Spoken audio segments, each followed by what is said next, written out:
സമൂഹ മാധ്യമങ്ങളിലൊക്കെ പ്രചരിക്കുന്ന ഒരു ചിത്രമുണ്ട്. അതായത് കണ്ണൂർ റെയിൽവേ സ്റ്റേഷനിൽ കണ്ണൂർ ജില്ലാ സെക്രട്ടറി കെ രാഗേഷും ഏതാനും ചില ആളുകളും പി ശ്രീമതിയും മാത്രമുണ്ട്. മുൻ മുഖ്യമന്ത്രി പിണറായി വിജയന്റെ ഇരിപ്പ് ആരുമില്ല. പിറകിൽ നിന്ന് ഒരാൾ ചിരിക്കുന്നുമുണ്ട്. ആരോ പകർത്തിയ ഒരു ചിത്രമാണ്. 2000 പോലീസുകാർ, 42 വാഹനങ്ങൾ, ആംബുലൻസ്, പ്രത്യേക സജ്ജീകരണങ്ങൾ, റോഡടക്കം മണിക്കൂറുകൾ മുമ്പ് അടച്ചിടുന്നു. തിരുവനന്തപുരത്ത് ക്ലിഫ് ഹൗസിൻ്റെ ഏതാണ്ട് 3-4 കിലോമീറ്റർ അകലത്തിൽ ആർക്കും സഞ്ചരിക്കാൻ പറ്റില്ല. നാട്ടുകാർക്ക് വീട്ടിൽ പോകണമെങ്കിൽ പറന്നുപോയിക്കൊള്ളണം എന്ന നിലപാടൊക്കെ നമ്മൾ ഏതാനും മാസങ്ങൾ, അതായത് 1 മാസം 1.5 മാസം മുൻപ് വരെ കണ്ടതാണ്. ഇപ്പോൾ ഇതാണ് അവസ്ഥ. കണ്ടുകണ്ടങ്ങിരിക്കും ജനങ്ങളെ കണ്ടില്ലെന്ന് വരുത്തുന്നതും ഭവാൻ. മാളിക മുകളേറിയ മന്നൻ്റെ തോളിൽ മാറാപ്പ് കയറ്റുന്നതും ഭവാൻ.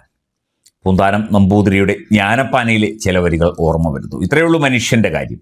ആളില്ല, ആരവങ്ങളില്ല, അകമ്പടി വാഹനങ്ങളില്ല, ആർപ്പുവിളികളില്ല, കുരവകളില്ല, ബഹളങ്ങളില്ല, ഒന്നുമില്ല. സാധാരണക്കാരനെ പോലെ ഒരു പ്ലാറ്റ്ഫോമിൽ ഇരിക്കുന്ന മുൻ മുഖ്യമന്ത്രിയുടെ ചിത്രം ഇപ്പോൾ വൈറലായിക്കൊണ്ടിരിക്കുന്നു. ഇത് ഒരു കാലം കാത്തുവെച്ച ഒരു കർമ്മഫലമാണ് എന്നേ പറയാനുള്ളൂ.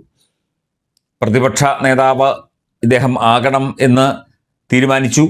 ഇദ്ദേഹത്തെ ആക്കരുത് എന്ന് പറഞ്ഞ് 14 ജില്ലാ കമ്മിറ്റികളും പ്രത്യേകമായി പലതരത്തിൽ പ്രതിസന്ധികൾ ഉണ്ടാക്കി. ഇദ്ദേഹത്തെ ആക്കി കഴിഞ്ഞാൽ അത് പാർട്ടിക്ക് വലിയ തോതിൽ തിരിച്ചടിയാണെന്ന് പറഞ്ഞ്, അതായത് പിണറായി സ്വയം ഏകാധിപതിയായി നിലകൊള്ളുമ്പോഴും ഒരു വിഭാഗം മുഴുവൻ, അല്ലെങ്കിൽ ജനങ്ങൾ മുഴുവൻ, അദ്ദേഹത്തിൻ്റെ പാർട്ടിക്കാർ മുഴുവൻ അദ്ദേഹത്തെ എതിർക്കുന്നു. എന്നിട്ടും എനിക്ക് പ്രതിപക്ഷ നേതാവാകണം, ഞാനാണ് പാർട്ടിയിലെ അഗ്രഗണ്യൻ, ഞാനല്ലാതെ മറ്റാര് എന്ന ചോദ്യം ഉയർത്തിക്കൊണ്ട് വീണ്ടും നടക്കുന്നു. ഇത് കുഴിയിൽ നിന്ന് പടുകുഴിയിലേക്കുള്ള ദൂരം കുറയ്ക്കുകയാണ് ചെയ്യുന്നത്. ഒന്നുമില്ല, ഇദ്ദേഹം പ്രതിപക്ഷ നേതാവായി ഇരുന്നാൽ ചോദ്യങ്ങൾ വരില്ല.